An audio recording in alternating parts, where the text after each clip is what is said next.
Enzo, thank you so much for joining me today.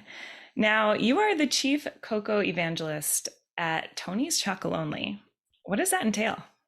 Yeah, the Choco Evangelist, actually, the chocolate part of the evangelism, not cocoa, but chocolate. So I'm the Choco Evangelist, or the Chief Evangelist Officer of Tony's Chocolonely, which means that normally I would be traveling the world and the galaxy and beyond to spread the story of this tiny chocolate company from the Netherlands that is trying to make a difference in the world of chocolate.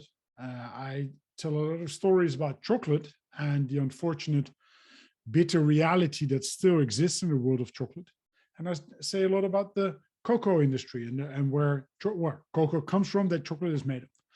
Because, well, and I'm diving into it straight away, because there is a very bitter side to the sweet story of chocolate, which has to do with the amount of illegal child labor and even modern slavery in the world of chocolate. And as a brand, we try to change that.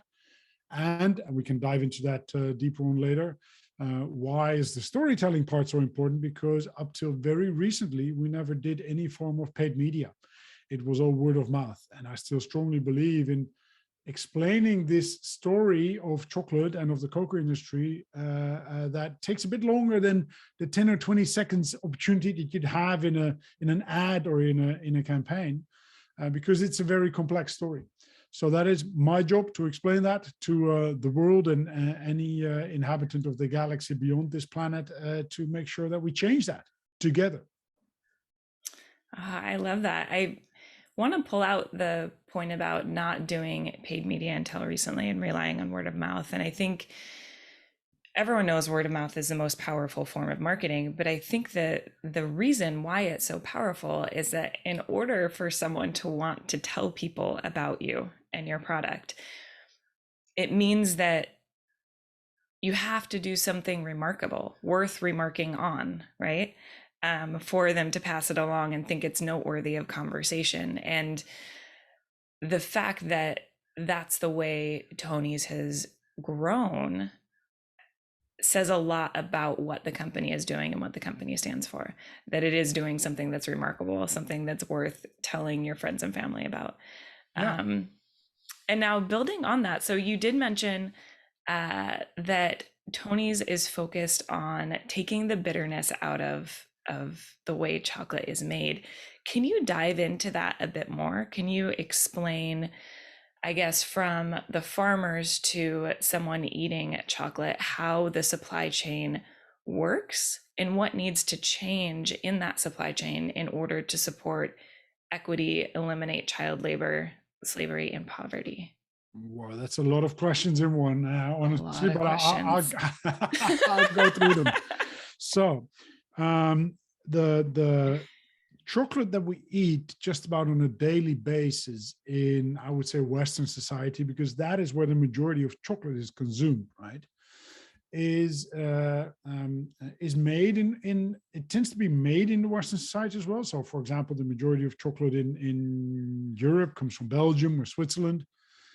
But the cocoa beans that this chocolate is made of comes from Western Africa.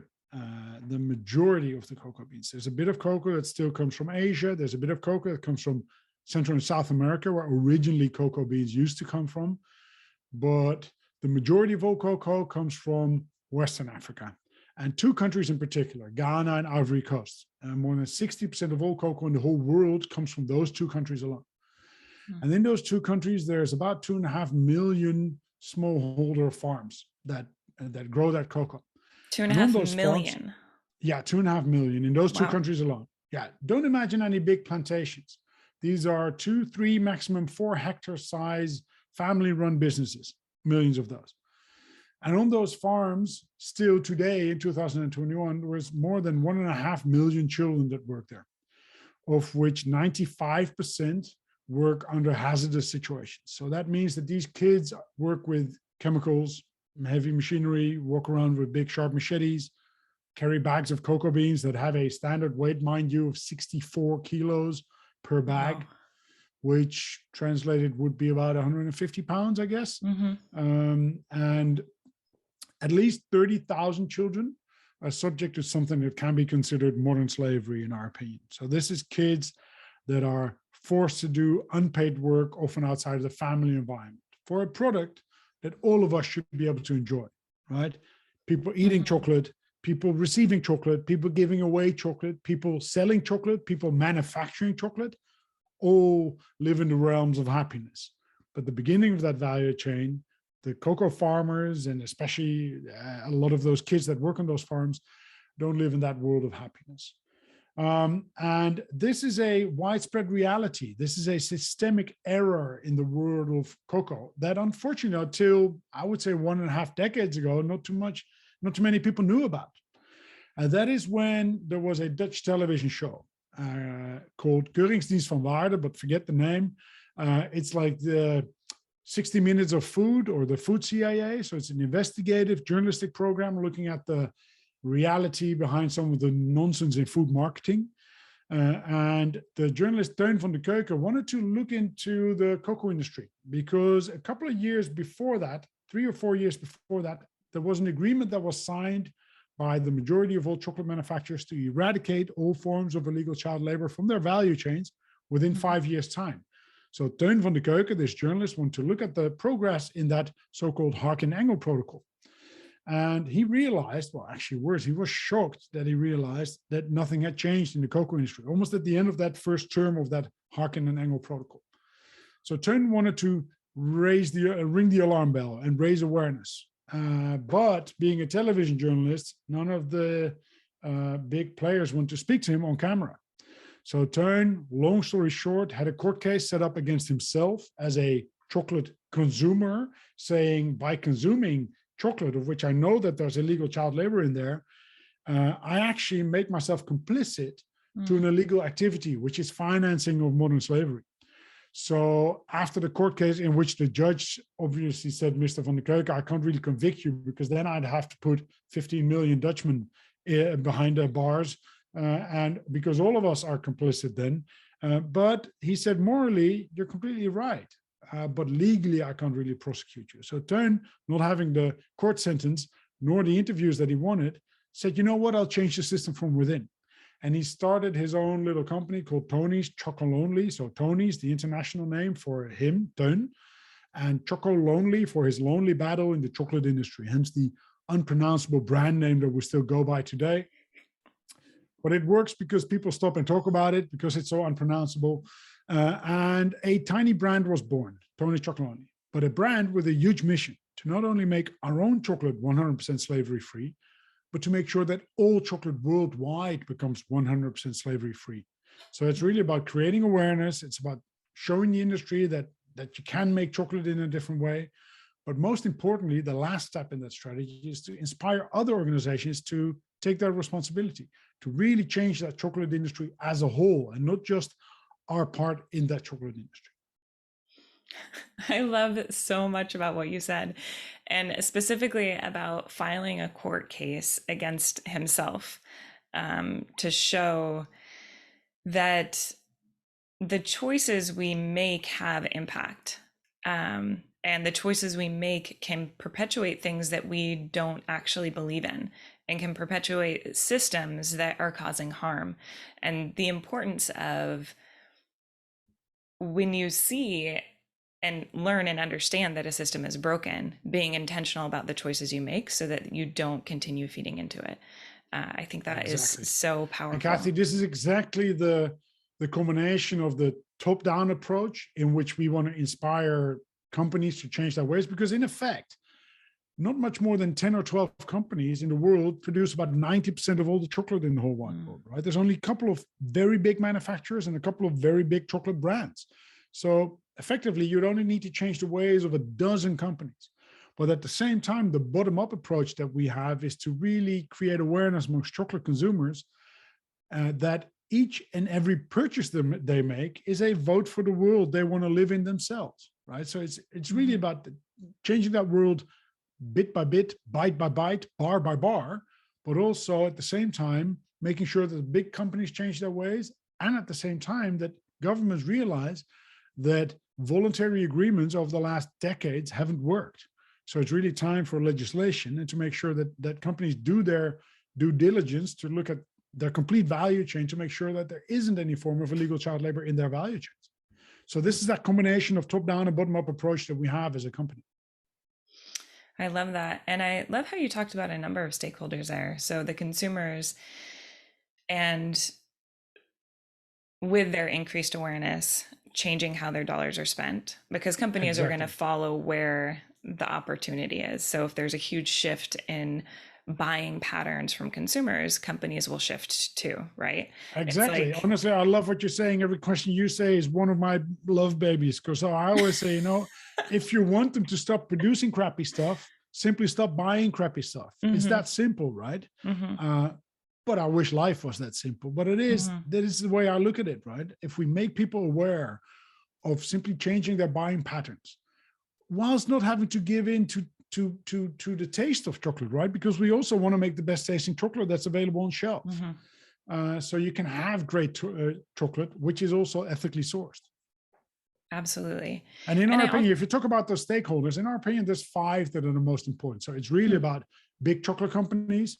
It's about retailers that need to make sure that what they put on their shelves is also ethically sourced. It's not all about consumers, right? It's also about retailers.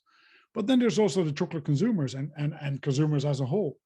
Also governments. And the 5th is the cocoa farmers themselves. They also play a part in this, and they also have a responsibility to take. I love how you laid that out, and including the retailers, because that is a really big piece. If you can't find a product, you're not able to buy it. And so they have a lot of power in what they're choosing to purchase and put on their shelves for consumers to buy. Exactly. So one thing I'd like to ask about, there are a number of third-party certifications that consumers rely on, and when trying to make conscious purchases, and one of them is fair trade. So me as a consumer, if I buy and seek out fair trade chocolate, can I be assured that there wasn't child or slave labor in the process? And if not, what's missing from the current certification process that needs to be there?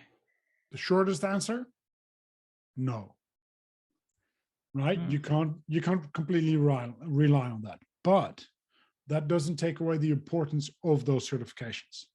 So quite often, well, I think once about a year, there's always an article that comes out, right? The certifications aren't making the change that they should be making, so they're lousy. I don't agree. They're good, but they're not good enough, right? I often compare certifications like Fair Trade or UT Certified or Rainforest Alliance with getting your driver license, right? Legally, you're allowed to drive on the road, but are you a good driver yet? No, right? It's from there, it's a starting point. Your driver's license is merely a starting point to be able to drive. I see the certifications as the same. Many companies take them as an end point. We're certified, we're done. No, you're not. You're certified, and from there, you need to build on your responsibility, because these certifications cover a lot of products. And within your value chain of your product, you need to take even more responsibility. So we realized that when we became, well, we've always been fair trade certified, because we thought in the beginning, and that's an interesting thing you can see in our documentary, we thought we would be there. But the fair trade certification in itself doesn't guarantee your complete transparency throughout your value chain. Therefore, it doesn't completely cover incidents of modern slavery, illegal child labor, etc. So from there, we realized we needed to take a lot more responsibility. We started building direct relationships with farmers at the beginning of the value chain. So we now work with about 8,500 farmers directly in Ghana and Ivory Coast that are united in about 7 cooperatives up to now. We're expanding that this year again. And that direct relationship and long-term relationship that we build with them enables us to pay a fair price directly to those farmers for the products that they deliver to us. And that is the living income reference price, which we think farmers should be able to earn. So that means that on top of the farm gate price, as it's called, so say the market price, but it's a farm gate price, we pay a fair trade premium. And on top of the fair trade premium, we pay another additional Tony's premium to really bridge the gap towards the living income reference price. And that is one part of the sourcing principles that we think is essential. So it's not just paying the fair price, it's really building long-term relationships, creating complete transparency in your value chain. So we often say bean to bar in our case, really being able to go through your value chain to the beginning of your value chain, instead of, I would say, washing your hands in innocence and saying that is not our responsibility because we simply buy those cocoa beans from the world market. Well, it doesn't stop there, your responsibility. You need to dig deeper. And also, for example, helping these farmers to create a higher yield from their farms and a better quality cocoa beans. And the fifth sourcing principle, as we say, is also helping those cooperatives that they're united in to have a stronger stand as cooperatives towards the buyers in the value chain of cocoa. So coming back to your original question, the fair trade certification is good, but it's not good enough. But it's not about adding more towards the certification, it's about adding more towards your own personal responsibility as an entrepreneur and as an enterprise, what you can do, instead of hiding behind the certification isn't good enough, right? I love how you explained that. And a part that stuck out to me was saying the certification covers so many industries. And it makes me think of that when you do that, there's a benefit that there's some sort of standard that's being met across all industries.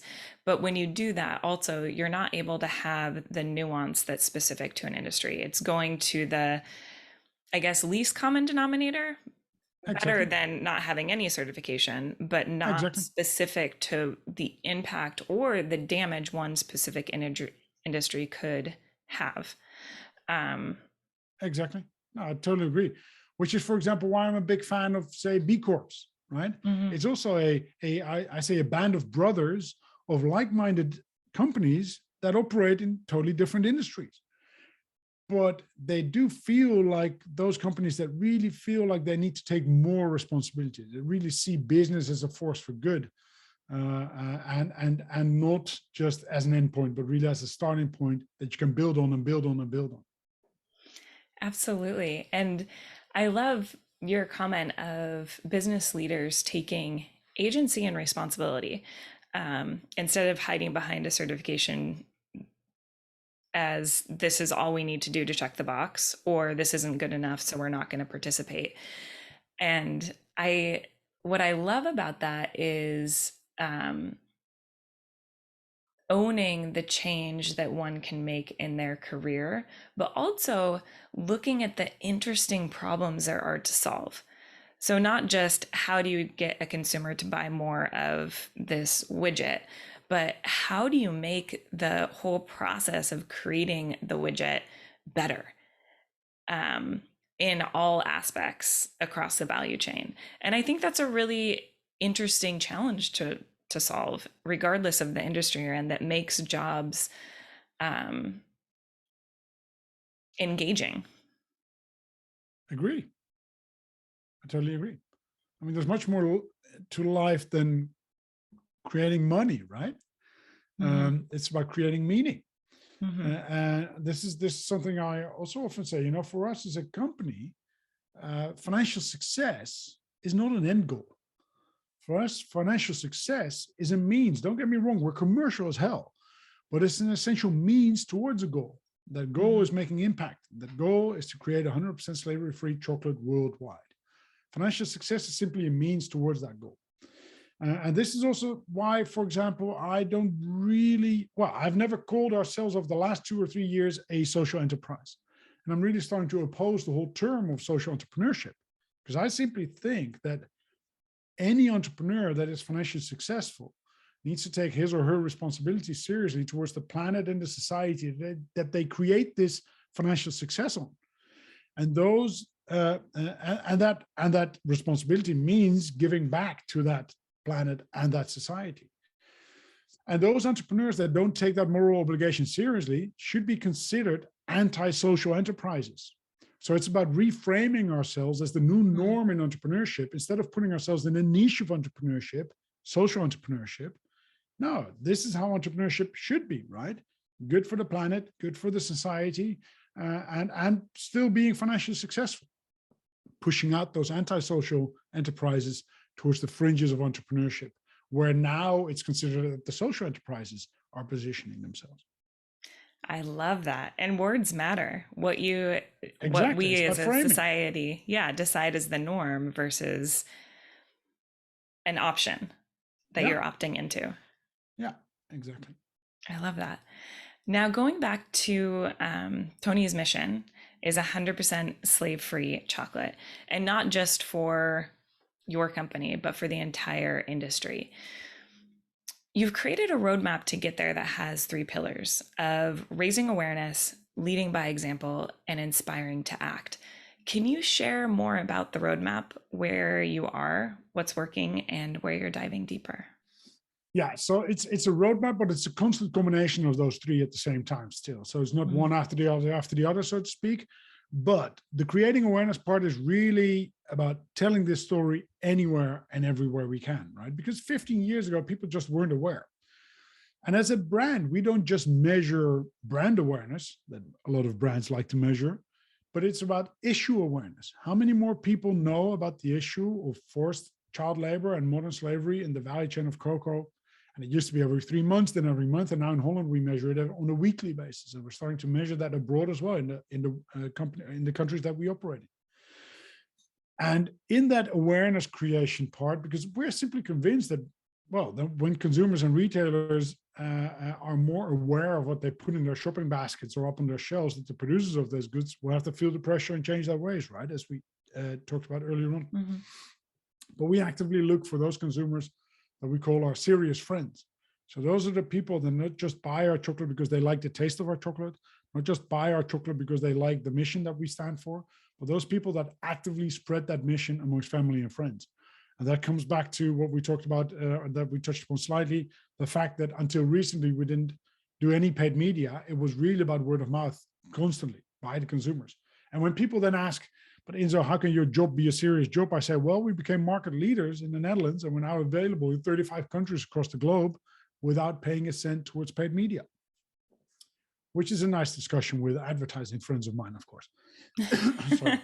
And then the second step in our strategy is to show the industry that chocolate can be made in a different way, in a more sustainable way, in a more social way, in our humble opinion, simply in a better way, by using those 5 source principles that we talked about earlier on. So full traceability, paying a fair price, building long-term relationships, increasing quality and productivity on the farms of the farmers that we work with, and helping those cooperatives to have a stronger stance. So those 5 sourcing principles together, we think, is the way to go. And that over the last 15 years, we constantly readjusted our strategy, but we think this is now pretty much the way to go to really work for those cocoa farmers towards a better, better life for them. Honestly, let's make it short. And those 5 sourcing principles we started sharing, open source, online, and the inside of our wrappers. And we even created the Tony's Open Chain platform, which is really an open source platform for other retailers, chocolate producers, chocolate brands to join forces with us. And instead of them having to reinvent that whole process all over again, we help them by showing what you can do with those 5 sourcing principles. And then we work together in that open chain platform. So we were joined by one of the biggest chocolate producers in the world, Callebaut, the biggest retailer in the Netherlands that now sources all of their private label chocolate through the same 5 sourcing principles. And we just were joined in Germany by one of the biggest brands, so Aldi Sur, biggest retailers, and a nice hip chocolate brand called Chocolonely. And more partners are starting to join us. So we really see that third pillar, the inspired to act, as the way to really change that industry from within. Because either we need to get 100% market share, which is a bit of a dream, obviously, worldwide, or 100% of the market needs to start doing what we're doing. And that's the path we're walking now. It's not about us creating more market share. It's about us forming a movement for change in the world, whether we do it or the others do it. So we often say we collaborate on cocoa beans and we compete on the chocolate that we produce out of those cocoa beans. I love that. And the power in creating a movement, and that you're seeing traction of other companies across the value chain gravitating to what you're putting out there as far as the 5 sourcing principles says a lot to the work that you've been doing from an awareness standpoint and a leading by example standpoint. Yeah, no, I agree. And those serious friends that we just talked about, well, we now have, I mean, look at the count of more than 100,000 serious friends already. So that is good. That is really the bottom-up movement that we need to create at the same time, whilst putting pressure again on other organizations whilst putting pressure on governments at the same time. Mm-hmm. So it's an ongoing pressurizing people around us. I wouldn't say annoy them to bits, but it's about putting pressure on them. Or inviting them. Well, it's the same thing. It's a thin balance, right? I often say we're the mosquito in the room of chocolate, right? Keeping them awake at night, but still being tiny, right? It's one of the slogans that I really live by, right? Never think you're too small to make a difference. And we lived by that slogan for a couple of years when we were just a little company based out of Amsterdam. And for students or young entrepreneurs that think, what am I? How can I make an impact? Well, I give them an example of a tiny chocolate company that came into a rusted down industry that had been the same for decades or hundreds of years. And this tiny company became market leader, is available in 35 countries, and really is quickly becoming a global brand, right? And if we're not a global brand, at least we're creating something that globally people are talking about. Mm-hmm. I love that. Now, I want to go back to something you mentioned earlier, which was tracking awareness with consumers on the issues within the chocolate industry. What do you actually see from that? How many consumers are aware that there is slave labor within the supply chain of most chocolate? Oh, you're confronting me on figures that I never have around me, but if I would invite you to read the new annual fair report, which is any annual report of a company is really boring normally, but our annual report, we therefore call an annual fair report because it talks about a lot more than just finance, right? It really talks about the impact that we're making. I'm like in the middle of now creating a new report that's coming out on the 2nd of December that really has these figures in there as well, because we would only be able to measure them for Holland up till now, but we're starting to measure it in the UK, in the US, and in Germany as well. And what you see is really this increase in issue awareness, but I can't give you the hard figures right now, but you can find them on our website. They are there. And that is and I'll good link to the annual report in the show notes. Excellent. I'll give you the link to our documentary as well for the show notes, which is a good one for people to watch as well. Fantastic.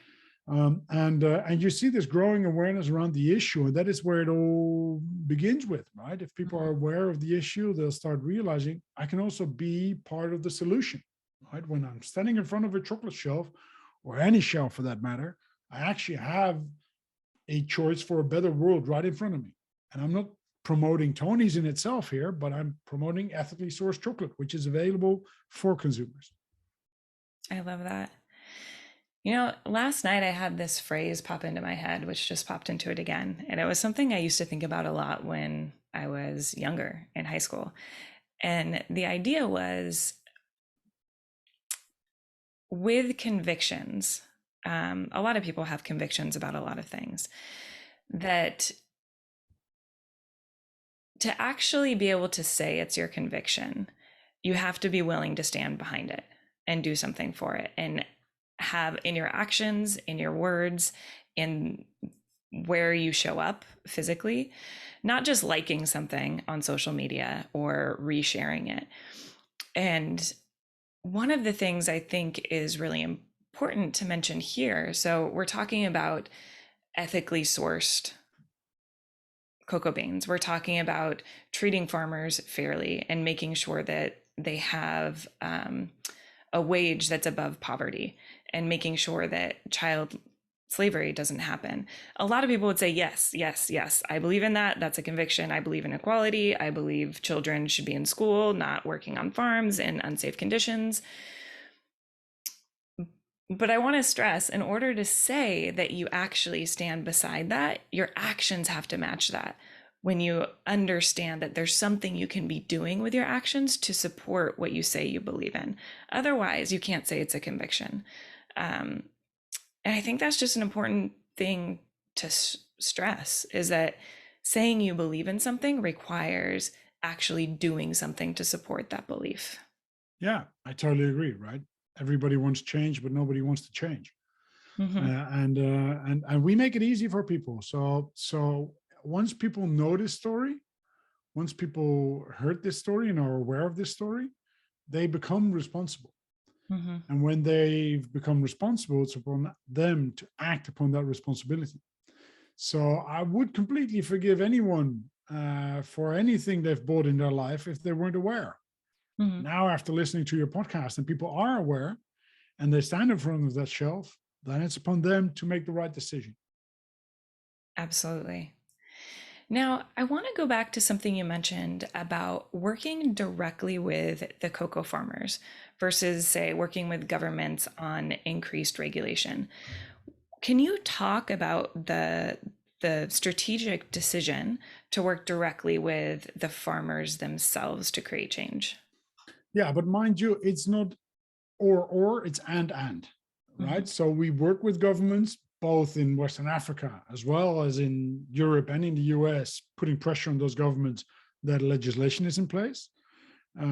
Or when it is in place, that they uphold the legislation and also do due diligence. But what we saw is that cocoa beans have always been a so-called mass balance product. So all cocoa beans are thrown on a big heap, hypothetical big heap, whether they're certified or not, whether they come from Western Africa or South America. And from the back end of that world market is where the chocolate producers buy their cocoa beans, which is very convenient for them, because if you then confront them and ask them, is there any form of child labor in your chocolate? They say, we don't know, because we don't know where the cocoa beans come from, because this is how the system works. Well, as you may know, the average Dutchman is kind of annoying and direct. And if you tell them this is how the system works, they will tend to say, well, beep that, I'll change the system, right? And this is what happened 15, 20 years ago when we started our company, right? The Dutch people don't tend to take no as an answer. They tend to take no as a question, right? And then we took it from there. And in our complete naivety, I would say, we said, well, if there's no such thing as full traceability in the world of cocoa, why don't we create full traceability?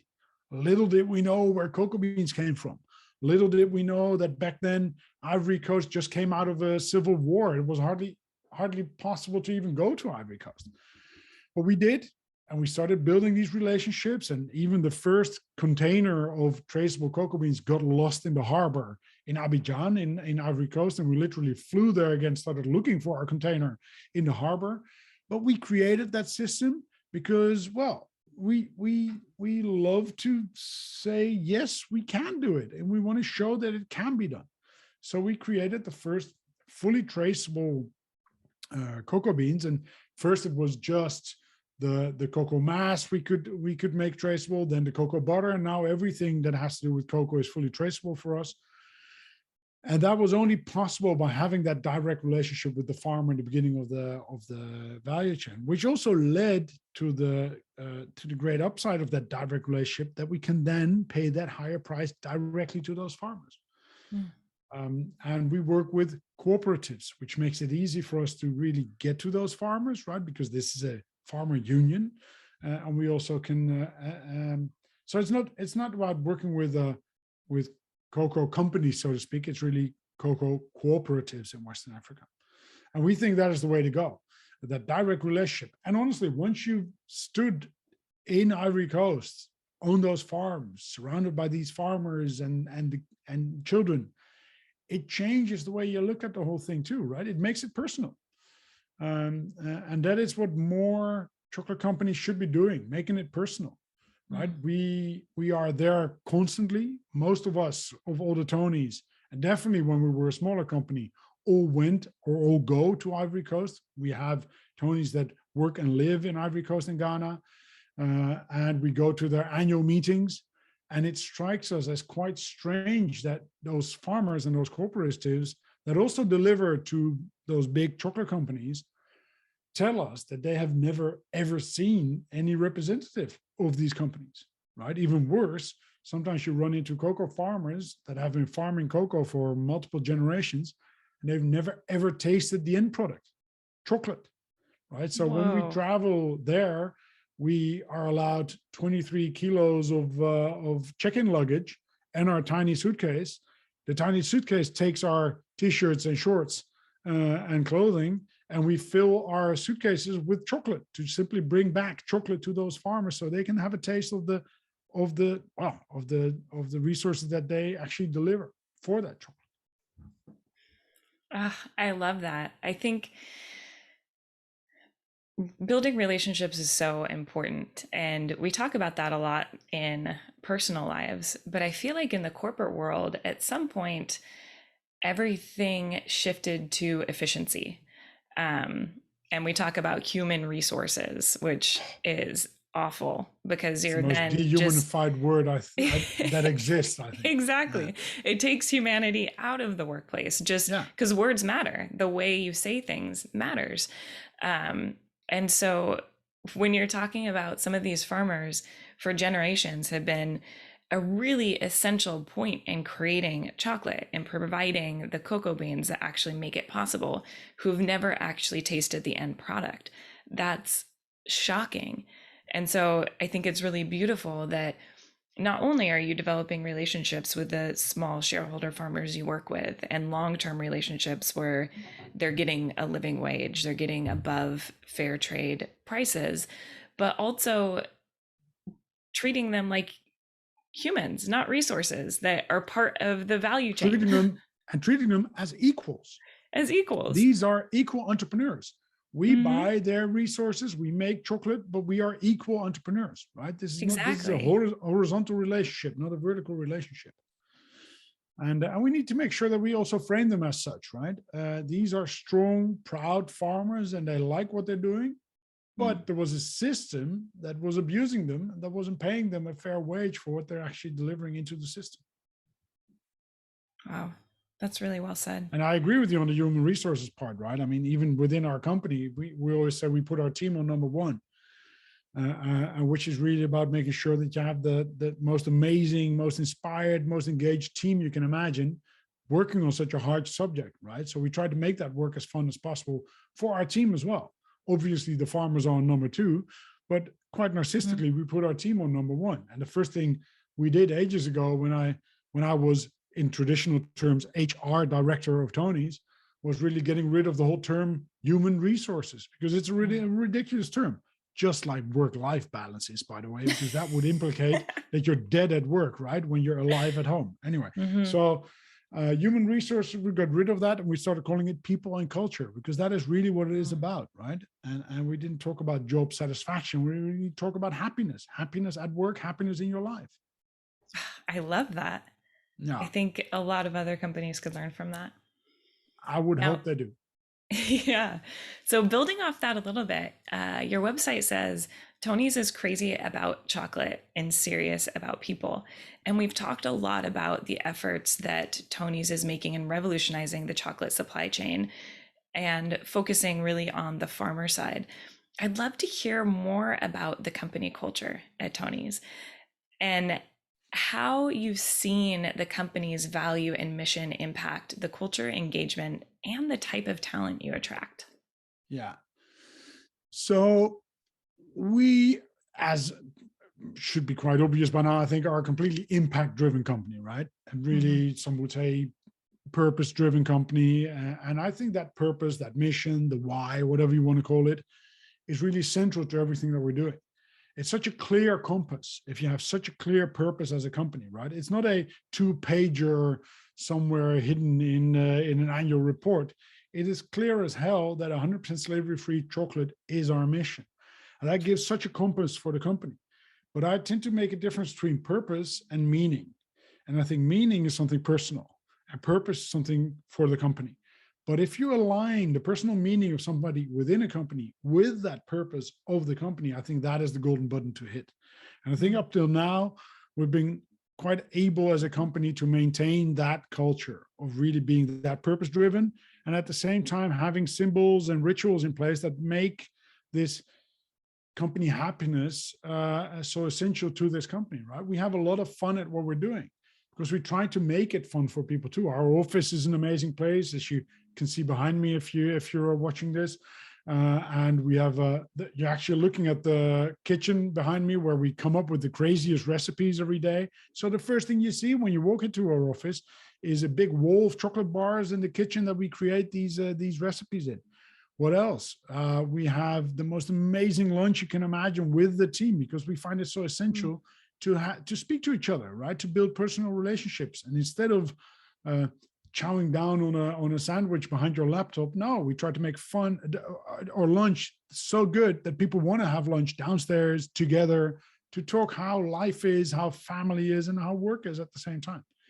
We don't have a maximum amount of holidays, for example. We have a minimum amount of holidays. So managers are held accountable for their team members being away at least 28 days per year, which is very Dutch and European, which might sound strange for Americans that have like sometimes 5 to 10 days per year. But anyway, so because we find it essential that people recharge their batteries and that people are with their friends and their family, and that they come back as happy Tonys to be able to keep working on that mission that we want to achieve. So I can go on for hours and hours about the way we make that work as fun as possible, but it's about really making sure that culture and purpose is so essential to what we're doing, and having team on number one, which, for example, during the whole pandemic was quite important, right? That was a big test, whether you can keep having your team on number one if the business is under pressure. But the first thing we did was take care of our team members and take care of the farmers and the cooperatives that we work with, to also support them in that pandemic that we went through. I love so much of what you said. And zooming out, what really hit me was it's amazing the very clear purpose and mission that Tony's as a company has. That is the reason it was created. But when you're talking about the company and the culture that you're creating, the intention that's coming through, that it's not just the purpose is enough on its own, but it's saying we also want to make sure that our culture is fun, because our mission, we're tackling something that can be emotionally hard and difficult. We want to make sure the culture is fun. We want to make sure that we're creating an environment where people really have connections. I loved how you talked about the company having lunch together, and trying to make sure that that is a place for connection. It makes me think about how uncommon that is in the workplace. I mean, we talk about connecting over meals with family or connecting over meals with friends, but it isn't a central piece within most organizations. And so it's really beautiful that you're intentionally doing that and having a minimum amount of vacation. I love that, because I know that our culture has swung so far in the direction of work overload and wearing that almost as a badge of honor and a rite of passage, that leaders need to be very intentional to change that culture. And it's for the benefit of their employees and for their company, so people can show up at their best. Yeah, completely agree. I mean, in the end, job happiness evolves around 3 pillars. One is really purpose, so the purpose and the meaning that we just spoke about. Mm-hmm. 2 is really personal relationships within a company, which is essential, right? In the end, you're a bunch of people, right? Mm-hmm. That are working together, that are spending more time there than at home often. And the 3rd is growth, personal growth, which isn't always a career path growth, right? But it's also how you as a person, as a spirit, actually grow in what you're doing, right? And I think that goes back to the personal meaning again. I love that summary. Thank you for that. Now I'm curious what you think about when you look at business. What's one thing, if you can think of that, no matter what industry a company is in, that a company can do to create a more equitable and sustainable world? First of all, realize that you can, right? That is, I think, the most important. Realize that you can be that change that you want to see around you anyhow, right? And also realize that it is not either being sustainable or commercially successful. I think we need to realize that we need to let go of those 2 things being 2 ends of a spectrum. It is not a paradox to be commercially successful and impactful at the same time. No, I think if you pull those 2 things together in the middle, you can realize that they can synergize themselves. So making impact can create commercial success. Commercial success can create impact. And I think joining the 2 instead of seeing them as separate sides of a spectrum is the way we need to go when we talk about 21st century capitalism, which I think is still a strong way to go, right? But we also need to realize that the same forces that put us in the situation that we're in, which is commercial forces, are the forces that can get us out of this. Right? It's not waiting for politics or politicians. It's actually taking our responsibility as enterprises and as entrepreneurs and change it around. And realize, as I just said, also for individuals, also goes for companies. Never think you're too small to make a difference, right? Everybody can make a difference. You need to start somewhere. I love that. And I love how you emphasized having an impact and being commercially successful. And for me, it almost feels like, we've focused on commercial success for so long, and there's the competitiveness in that, there's the drive in that. But having an impact is bringing the heart and passion back into it that I feel like was taken out of business at some point.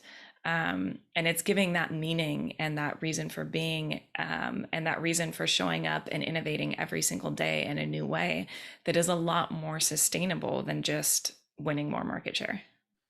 Completely agree. And just ask any student that's coming out of university where they want to work nowadays, right? It isn't the big oil drilling companies, right? Mm-hmm. It's the purposeful companies. And we need to realize that that is the generation that we need to do this stuff for, right? They should have a bigger say in this, is my opinion, right? Because this is about what they want. And it's a great thermometer, I think, for entrepreneurs to talk to a younger generation to realize what do they actually want, right?